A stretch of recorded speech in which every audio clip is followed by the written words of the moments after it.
अस्सलाम वालेकुम स्टूडेंट्स, मैं हूं एडवोकेट अब्दुल रहमान और हम आज के अपने अगले लेक्चर के साथ हाजिर हैं। आज का जो हमारा अगला लेक्चर है जूरिस्प्रूडेंस सब्जेक्ट के हवाले से वो है ओनरशिप। ओनरशिप जैसा आप उसका लफ्जी मतलब जानते हैं, किसी चीज पे कोई मलकियत होना, यानी कि ये चीज मेरी है। लेकिन लीगल एस्पेक्ट में इसको काफी इंपॉर्टेंस हासिल है कि किसी भी चीज की ओनरशिप को डिक्लेयर होना और इसकी किस किस्म की काइंड्स हैं। आइए आज के लेक्चर में हम इसको देखेंगे कि ओनरशिप को डिफाइन किस तरह किया जाता है लीगल पर्सपेक्टिव में और इसकी डिफरेंट काइंड्स कौन कौन सी हैं। ओनरशिप जो है वो किसी भी पर्सन का और उसकी जो चीज है उसका रिलेशन डिफाइन करता है। ये कॉन्सेप्ट तब शुरू हुआ जब लोगों के अंदर ये शऊर जागा कि ये चीज तुम्हारी है और ये चीज मेरी। ना सिर्फ ये पर्सन और उसकी रिलेटेड चीज से रिलेटेड उसका एक रिलेशनशिप बताता है, बल्कि उस पर्सन का उस चीज को इस्तेमाल करने के हवाले से राइट भी बताता है कि वो पर्सन जिसकी मलकियत में कोई चीज हो तो वो उसको किस तरीके से इस्तेमाल कर सकता है, खर्च कर सकता है, खत्म कर सकता है। इस लिहाज से ओनरशिप के कॉन्सेप्ट को लीगल भी कहा जाता है और माशरती इंटरेस्ट के हवाले से इसको सोशल इंटरेस्ट के अंदर भी इसको काफी अहमियत हासिल है। ओनरशिप की अगर हम डेफिनेशन की तरफ आए तो ऑस्टिन कहता है ownership means a right which avails against everyone who is subject to the law, conferring the right to put the thing user of infinite nature। इसी तरह अगर हम हॉलैंड की डेफिनेशन भी देखें तो हॉलैंड कहता है ownership is a plenary control over an object. उसके मुताबिक ओनरशिप जो होती है किसी बंदे के अंदर जब वो वेस्ट की जाती है तो वो ओनर को तीन राइट्स देती है। पहला राइट कि वो उस चीज को पोजेस कर सके, दूसरा इंजॉयमेंट यानी कि उस चीज को इस्तेमाल कर सके बेफिक्री के साथ, और तीसरा उसके ऊपर अपनी मलकियत जाहिर कर सके। इसके साथ साथ हम ओनरशिप की कैरेक्टरिस्टिक्स को देखते हैं कि ओनरशिप होने के हवाले से एक पर्सन के पास अगर किसी चीज की ओनरशिप है तो उसमें उसकी क्या क्या खुसूसियात होनी चाहिए या होंगी। सिर्फ पर्सन ही जो है वो ओनरशिप को क्लेम कर सकता है। Only a person can claim ownership, यानी कि लॉ की नजर में जो पर्सन है। हमारा पिछला लेक्चर देखेंगे तो उसमें आपको पर्सन से रिलेटेड लेक्चर के अंदर पर्सन की डेफिनेशन, लीगल पर्सन किस किस्म के होते हैं, उन सब की डेफिनेशन मिलेगी आपको। तो लॉ के मुताबिक करेक्टरिस्टिक्स ऑफ ओनरशिप में एक बड़ा इंपॉर्टेंट करेक्टरिस्टिक्स है कि पर्सन जो है सिर्फ वो ओनरशिप क्लेम कर सकता है जो लॉ की नजर में पर्सन हो। Indefinite in point of use, यानी कि जब तक वो चीज चलती है वो उसको इस्तेमाल कर सकता है। इनडिटर्मिनेट इन ड्यूरेशन, यानी कि अगर आपकी मलकियत में कोई चीज है तो उसमें कोई वक्त की बंदिश नहीं कि उसको आप कब तक इस्तेमाल करें या कब तक उसको यूज करें या कब तक उसके ऊपर ओनरशिप क्लेम करें। जैसे कि अगर आपकी मलकियत के अंदर आपका घर है तो आप चाहे उस घर में 50 साल रहें, आप उसकी ओनरशिप 50 साल तक रखें, इसमें किसी किस्म का कोई मसला नहीं है। Unrestricted in point of disposition, यानी कि आप उस चीज को जो आपकी मलकियत में है उसको जैसे मर्जी आप डिस्पोज ऑफ कर सकते हैं। यह भी इसकी एक कैरेक्टरिस्टिक है। राइट टू पोजेस थिंग, यानी कि जो चीज आपकी ओनरशिप में है आपके पास बिल्कुल उसका राइट है कि आप उसको उसके साथ साथ पोजेस भी करें। आपको इसके साथ राइट मिलता है कि उस चीज को आप कंज्यूम करें या डिस्ट्रॉय कर दें। रेजिड्यूरी कैरेक्टर है ओनरशिप का। इसके साथ साथ आप उसको यूज कर सकते हैं, एंजॉय कर सकते हैं या इस्तेमाल करके खत्म कर सकते हैं। ये है कुछ इंपॉर्टेंट कैरेक्टरिस्टिक्स ओनरशिप के हवाले से। इसकी काइंड की तरफ चलते हैं आगे। सबसे पहली काइंड है इसकी कॉर्पोरियल ओनरशिप। कॉर्पोरियल ओनरशिप से मुराद उन चीजों की ओनरशिप है जो कि फिजिकली एग्जिस्ट करती हैं, जैसे कि घर, गाड़ी, जमीन, आपका मोबाइल फोन, आपका टीवी, जो भी चीज जो फिजिकली एग्जिस्ट करती है उसकी ओनरशिप जो होगी वो कॉर्पोरियल ओनरशिप कहलाएगी। जबकि इसके मुकाबले में इनकॉर्पोरियल ओनरशिप उन चीजों की होती है जो कि इंटेंजिबल आइटम्स होते हैं, जैसे कि कॉपीराइट्स, ट्रेडमार्क, पेटेंट्स, ये सारे इनकॉर्पोरियल होते हैं और इनकी जो ओनरशिप कहलाएगी वो इनकॉर्पोरियल ओनरशिप कहलाएगी। ट्रस्ट एंड बेनिफिशियल ओनरशिप, जैसा कि आप जानते हैं ट्रस्ट के अंदर जब कोई प्रॉपर्टी ट्रस्ट को दी जाती है या ट्रस्ट के नाम पे खरीदी जाती है तो उसमें दो फर्क इन्वॉल्व होते हैं, एक ट्रस्टी और एक बेनिफिशरी। बेनिफिशरी वो जिसको उस ट्रस्ट से फायदा हासिल होगा, वो बेनिफिशरी कहलाएगा, और ट्रस्टी वो बंदा कहलाएगा जो कि उस ट्रस्ट को मैनेज करता है। इसी तरह अगर कोई प्रॉपर्टी ट्रस्ट में है तो जो ओनरशिप ट्रस्टी की एवज कहलाएगी उसको अब ट्रस्ट ओनरशिप कहलाएगी, और इसी तरह जो बेनिफिशरी की होगी उसे बेनिफिशरी ओनरशिप कहलाएगी। इसकी एक एग्जांपल देखते हैं। फॉर एग्जांपल, एक शख्स ने एक प्रॉपर्टी अपनी वक्फ कर दी, ट्रस्ट कर दी कि यहाँ पे आंख से रिलेटेड जो पेशेंट्स होंगे उनका इलाज होगा। तो अब होगा क्या, वहां पे जो शख्स उसको मैनेज कर रहा होगा उसकी जो ओनरशिप उस चीज के हवाले से कहलाई जाएगी वो ट्रस्टी ओनरशिप कहलाई जाएगी।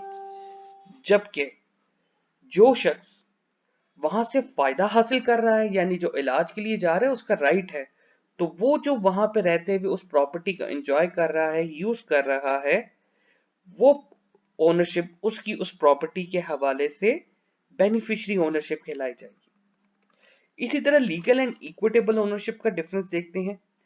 बेसिकली कॉमन कोर्ट्स और इक्विटी कोर्ट्स का जो हमें ज्यादा कॉन्सेप्ट नजर आता है वो इंग्लिश कोर्ट्स में नजर आता है, यानी इंग्लैंड के अंदर हमें नजर आता है। इसी तरह जो लीगल ओनरशिप ग्रांट की जाए कॉमन कोर्ट्स की तरफ से वो कहलाई जाती है आपकी लीगल ओनरशिप, और जो ओनरशिप डिक्लेयर की जाती है इक्विटी कोर्ट्स की तरफ से वो कहलाती है इक्विटी जो है इक्विटेबल ओनरशिप। सोल ओनरशिप जिससे आपने लफ्ज से ही पता चल रहा है कि अगर एक प्रॉपर्टी का एक सिंगल ओनर है तो वो सोल ओनरशिप कहलाएगी, और अगर उसी प्रॉपर्टी का एक से ज्यादा ओनर है तो वो को ओनरशिप कहलाएगी। जैसा कोई घर है, घर बाप से बेटों के नाम पे ट्रांसफर होता है, जब तक वो बाप के नाम पे रहा तो एक ओनरशिप, और जब वो बेटों के नाम पे ट्रांसफर हो गया और बाकी बहन भाइयों के नाम पे ट्रांसफर हो गया तो इसका मतलब यह है कि उसकी को ओनरशिप हो गई। इसी तरह है वेस्टेड ओनरशिप क्या होती है। Vested ownership is complete itself, ये किसी इवेंट के होने पे वो ओनरशिप होती है, और वो ओनर इवेंट होना सर्टन होता है कि ऐसा होगा तो उसके बाद ये ओनरशिप उसकी हो जाएगी। जैसे कि आपने एक बंदे के साथ मुआहदा किया कि तुम मुझे 2 करोड़ रुपया दोगे तो ये प्रॉपर्टी मैं तुम्हें दे दूंगा, तो यानी कि वो इवेंट होना लाजमी है, कि वो इवेंट लाजमी होगा। जब वो पैसे अपने सारे के सारे दे देगा तो तब ओनरशिप वो शख्स उसके नाम पे ट्रांसफर कर देगा, यानी कि वेस्ट कर देगा। अगर हम वेस्ट का वर्बल मीनिंग देखें तो ये एक वर्ब है और इसका मतलब है कॉन्फर और बिस्टो पावर, अथॉरिटी और प्रॉपर्टी ऑन समवन, यानी कि किसी को कोई पावर, अथॉरिटी या प्रॉपर्टी देना। इसी तरह हमारे पास आती है कंटीजेंट ओनरशिप। जैसे कंटीजेंट हम अपने लॉ ऑफ कॉन्ट्रैक्ट्स के अंदर एक टॉपिक को देखेंगे कंटीजेंट कॉन्ट्रैक्ट्स के हवाले से। जितने भी आपके इंश्योरेंस से रिलेटेड कॉन्ट्रैक्ट्स होते हैं वो कंटीजेंट कॉन्ट्रैक्ट्स कहते हैं, कि अगर कोई हादसा पेश आया या ना पेश आया, यानी कोई इवेंट हुआ या ना हुआ, तो उस सूरत में कि जो कि उस इवेंट की होने की अनसर्टेनिटी है। जैसे आप गाड़ी पे जा रहे हैं, हो सकता है कि अगर आपने गाड़ी की इंश्योरेंस करवाई हुई हो, अगर गाड़ी का एक्सीडेंट होता है और गाड़ी टोटल लॉस हो जाती है तो इंश्योरेंस कंपनी कहती है कि आपको मैं नई गाड़ी खरीद के दूंगी और आप अपनी पुरानी गाड़ी मेरे नाम पे ट्रांसफर कर देंगे। तो बेसिकली ये जो कॉन्सेप्ट है ये है कंटीजेंट ओनरशिप का। अब लाजमी नहीं है कि वो एक्सीडेंट हो, और अगर हो तो वो लाजमी नहीं है कि वो गाड़ी का इतना सीवियर हो कि वो टोटल लॉस हो जाए, या घर की प्रॉपर्टी पे आग लगे, या किसी चीज को आग लगे जिसकी वजह से ओनरशिप का राइट खत्म होके किसी दूसरे में चला जाए। यानी कि एक इवेंट की जो हैपनिंग है वो अनसर्टन है, वो लाजमी नहीं है हो। ये है एक मेन फर्क वेस्टेड में और कंटीजेंट में। अब ओनरशिप को आप किस तरीके से हासिल कर सकते हैं, ये भी एक बड़ा इंपॉर्टेंट चीज है कि ओनरशिप किस तरीके से हासिल की जा सकती है। इसमें पहला जो मोड है हमारे पास आता है डेरिवेटिव, और दूसरा आता है ओरिजिनल। डेरिवेटिव का मतलब यह है कि प्रॉपर्टी या ओनरशिप या राइट्स कोई बंदा सक्सेशन के जरिए हासिल कर सकता है, डोनेशन के जरिए हासिल कर सकता है, बाय एक्शन ऑफ लॉ हासिल कर सकता है, या किसी ट्रेडिशन के तहत हासिल कर सकता है। इसको हम डेरिवेटिव ओनरशिप कहते हैं। इसी तरह हमारे पास अगला जो काइंड आता है वो आती है original mode of acquiring the ownership, कि ओरिजिनल जो है वो किस तरीके से वो हासिल किया जा सकता है। इसका मतलब यह है कि ओनरशिप या लीगल राइट्स किसी चीज की ऑक्यूपेशन से, इंटेलेक्चुअल क्रिएशन से या प्रिस्क्रिप्शन से हासिल किया जाए तो उसको आप original mode of acquiring the ownership कहेंगे। इसका मतलब यह है कि ओनरशिप ओरिजिनल है, कि जैसे owner original ownership means that the ownership has been created for the first time of an individual who does not have a predecessor with respect to title. यानी कि ऐसी चीज की ओनरशिप हासिल होना जिस ओनरशिप का पहले कोई प्रीडिसेसर नहीं था, यानी कि वो पहले किसी के नाम पर नहीं थी। तो ये बेसिक है ओरिजिनल ओनरशिप और डेरिवेटिव ओनरशिप का डिफरेंस। आपको क्वेश्चन में इसके साथ साथ ये भी पूछा जा सकता है कि डिफरेंस बताएं पोजेशन और ओनरशिप में क्या डिफरेंस है। तो इसमें हम देख लेते हैं। मीनिंग पोजेशन का मतलब जो लफ्जी है किसी चीज पे फिजिकल कब्जा होना, और ओनरशिप का मतलब ये है कि किसी चीज की मलकियत होना, यानी आपको राइट होना कि ये चीज मेरी है। तो ओनरशिप जहां पे होगी वहां पे पोजेशन भी होगा, लेकिन लाजमी नहीं है कि हर सूरत में ऐसे ही हो। जैसे गाड़ी आपकी मलकियत है, लेकिन अगर आप किसी और दोस्त को दे देते हैं चलाने के लिए, ओनरशिप तो आपकी है, लेकिन जब आपने अपनी मर्जी से चाबी उसको दे दी तो इसका मतलब यह है कि पोजेशन उसके पास चला गया। आपका अपना घर था, वो घर आपने किराए पे दे दिया, ओनरशिप आपकी रहेगी, लेकिन जितने अरसे के लिए आपने वो घर किराए पे दिया, पोजेशन और कब्जा अगली पार्टी के पास चला गया। इसी तरह हम डेफिनेशन का डिफरेंस देखेंगे। डेफिनेशन सेमिनी जिसका कहता है कि पोजेशन एक इंटेंशन है फिजिकल पावर के साथ साथ, कि जिसमें अगले बंदों को एक्सक्लूड किया जाता है उस मटेरियल ऑब्जेक्ट के हवाले से।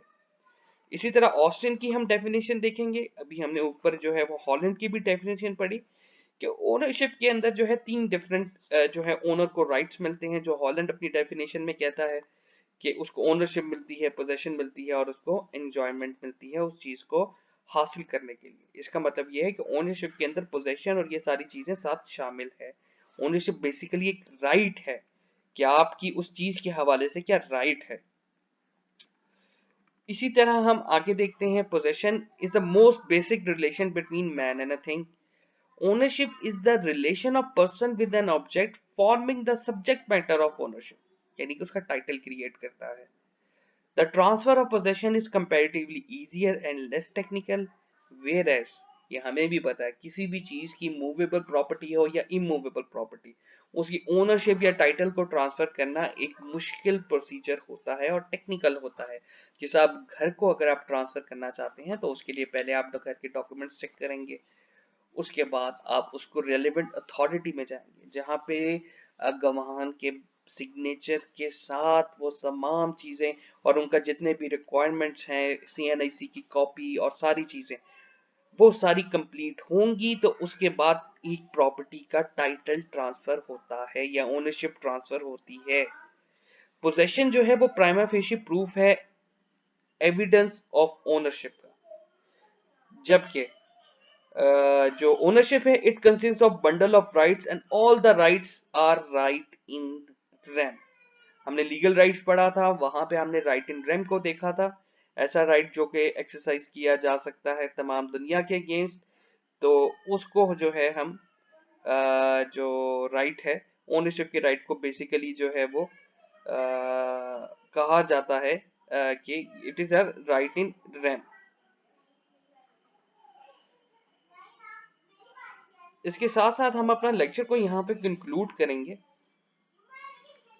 कंक्लूड करते हुए हम यही कहेंगे कि ओनरशिप एक रिलेशन है पर्सन का और उसकी चीज का, और साथ साथ राइट का, उस चीज को इस्तेमाल करने के हवाले से राइट, कि वो चाहे तो उसको इस्तेमाल कर दे, उसको डिस्पोज ऑफ कर दे, चाहे किसी को दे दे, या मुकम्मल तौर पे इस्तेमाल करके खर्च कर दे, और जैसे चाहे उसको इस्तेमाल करे।